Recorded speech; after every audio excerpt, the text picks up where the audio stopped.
Durante muito tempo, parecia impossível. Nicolás Maduro governou a Venezuela por mais de uma década. Enfrentou sanções, protestos, denúncias internacionais e ainda assim permaneceu no poder. Mas agora isso mudou.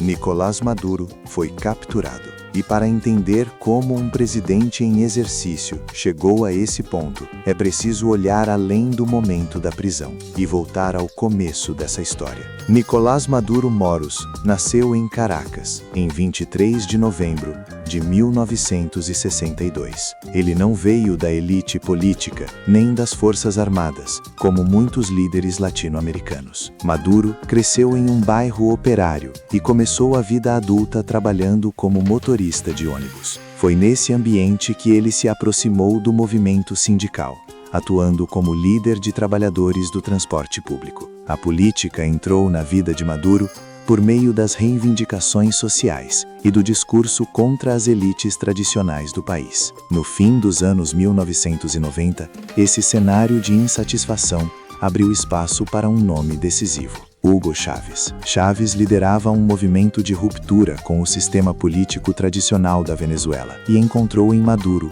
um aliado fiel. Maduro não era o mais carismático, nem o mais popular, mas era leal. E essa característica o levou longe. Com a eleição de Chávez em 1999, Maduro começou a ocupar cargos cada vez mais importantes. Foi deputado, presidente da Assembleia Nacional, ministro das Relações Exteriores por mais de 6 anos e depois, vice-presidente. Durante esse período, Maduro se tornou um dos homens mais próximos de Chávez, participando de decisões estratégicas e representando o governo venezuelano no cenário internacional. Em 2013, Hugo Chávez morreu. Antes disso, deixou claro quem deveria assumir o comando do país. Nicolás Maduro foi apontado como sucessor e venceu uma eleição apertada poucos meses depois.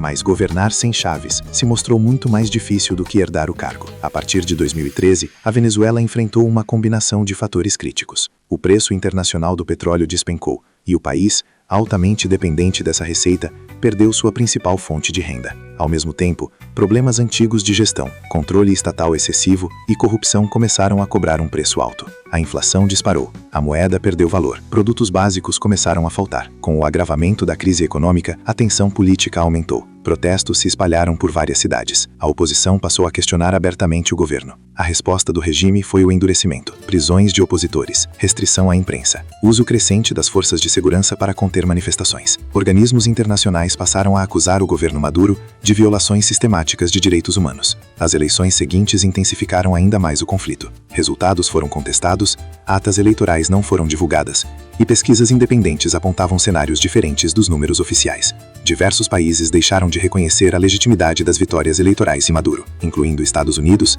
Argentina e outras democracias ocidentais. A Venezuela se isolava politicamente. Enquanto isso, o regime se sustentava com uma base específica: o controle do Estado sobre alimentos, combustível e programas sociais. Criou uma população dependente do governo. Ao mesmo tempo, cargos, privilégios e influência econômica garantiam o apoio de setores estratégicos, especialmente dentro das Forças Armadas. Era um sistema desenhado para sobreviver à crise.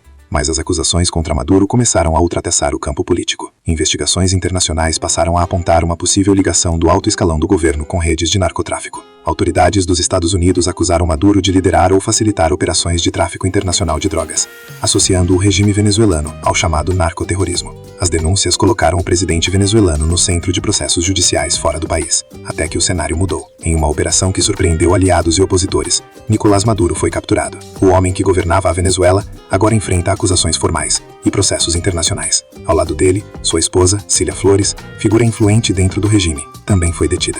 A trajetória de Maduro é incomum: de motorista de ônibus a presidente da República, de herdeiro político de Chávez a líder isolado internacionalmente. Agora, de chefe de Estado a prisioneiro. Mais do que a queda de um homem, esse momento levanta uma questão maior: o que acontece com a Venezuela quando o centro do poder desaparece? E principalmente, quem ocupa esse espaço, depois de tantos anos de controle absoluto? Essa história ainda está longe de terminar.